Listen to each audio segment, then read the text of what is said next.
Bismillahirrahmanirrahim. Assalamualaikum warahmatullahi wabarakatuh. Kita melangkah ke bagian berikutnya dari kuliah kita, yaitu kali ini kita akan membahas tentang pengenalan komponen elektropneumatik. Dalam pembahasan sebelumnya kita sudah mempelajari tentang komponen-komponen pneumatik, terutama lambang-lambangnya. Kemudian juga dasar-dasar kendali pneumatik, baik 1 silinder maupun 2 silinder. Nah, kali ini kita akan melangkah ke sistem kendali berikutnya yang merupakan kombinasi dari sistem pneumatik dan rangkaian elektronik.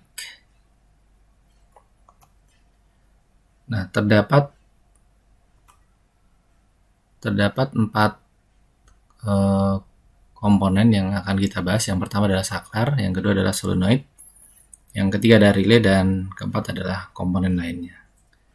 Pertama adalah saklar. Kita sudah sangat mengenal saklar ini yang kita gunakan untuk menyambung dan memutus arus listrik ya. Secara fisik konstruksi saklar bermacam-macam. Misalnya kita lihat ini adalah yang sering disebut sebagai push button. Kemudian jenis berikutnya ini dan ini disebut sebagai toggle atau sering juga dikenal juga sebagai detent. Nah, perbedaannya adalah ini kita tekan, kalau kita lepas maka saklar akan kembali ke posisi awal, sedangkan kalau ini istilah saya ceklak-ceklik ya. Jadi kalau ini saya pindah posisi ke sana, dia akan tetap pada posisi sana sampai kita pindah ke posisi sebaliknya. Sama juga ini juga seperti itu. Nah, ini kita sebut sebagai toggle atau detent. Nah, kemudian saklar yang lain bentuknya tidak seperti saklar. Ini adalah misalnya saklar magnet. Ini saklar air aksa yang misalnya contohnya digunakan di lemari pendingin untuk menyambung dan memutus arus ya. Nah, klasifikasi saklar berdasarkan konstruksinya kita bisa bedakan menjadi SPST, SPDT, DPDT, kemudian 4PDT, nanti akan ada penjelasannya.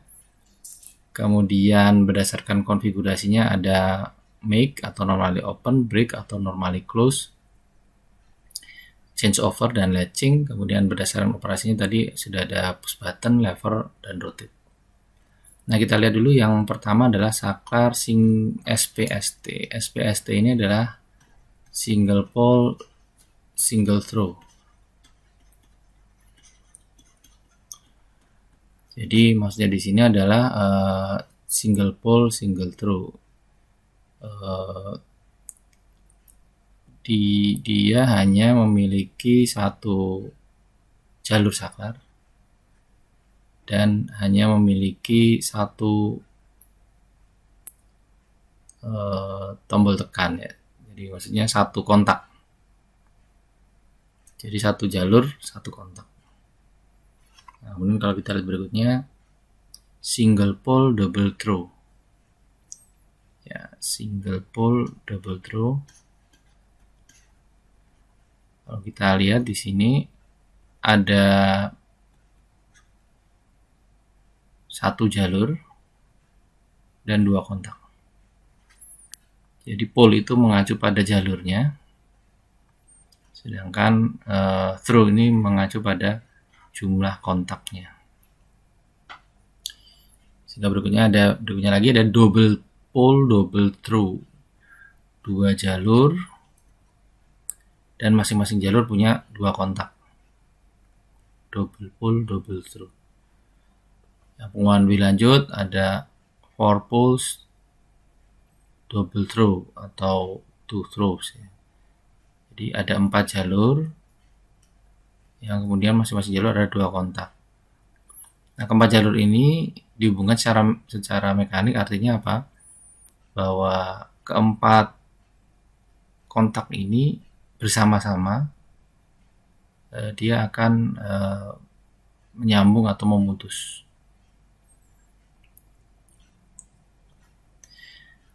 Nah, secara umum lambang saklar seperti ini bisa kita lihat.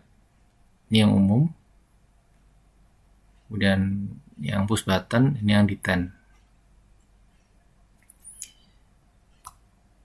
Yang pertama ini adalah kita sebut sebagai normally open atau make. Ya, jadi pada saat tidak aktif,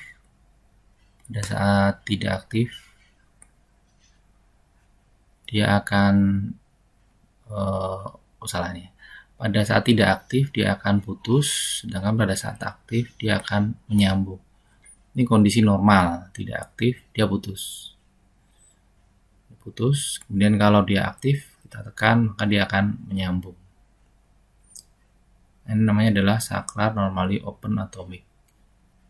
Nah, yang perlu diperhatikan adalah saklar normally open nanti berbeda dengan normally opennya pada katup.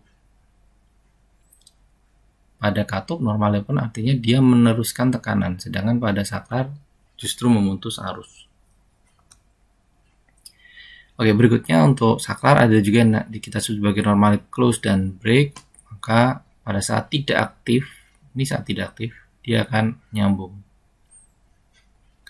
Sedangkan pada saat aktif, ini kita tekan, maka dia akan putus.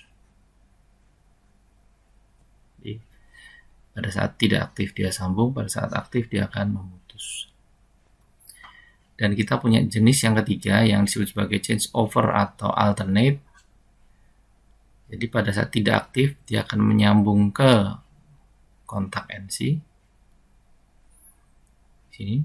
Sedangkan pada saat aktif dia akan menyambung ke kontak NO.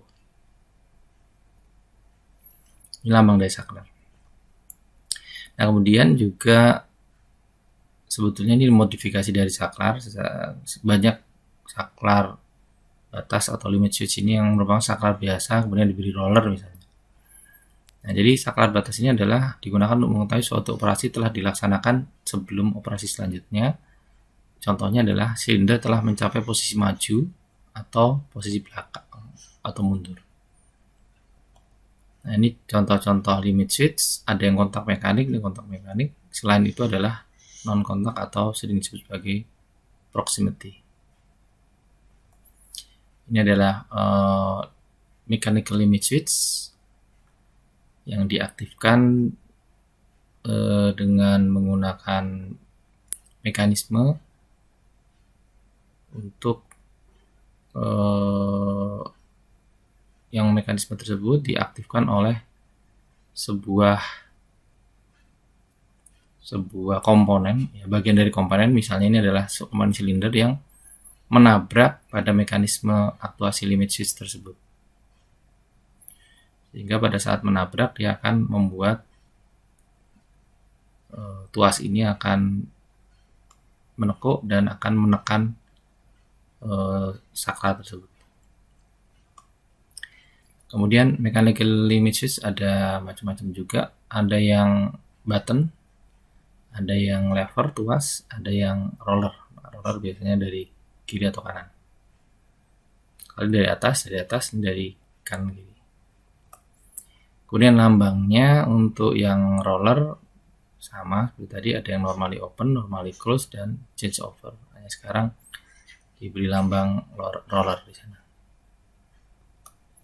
Kemudian untuk proximity switch, limit switch yang tanpa kontak, ada yang berdasarkan magnet. Kemudian berdasarkan prinsip induktif. Kemudian prinsip kapasitif. Dan photoelektrik atau optical.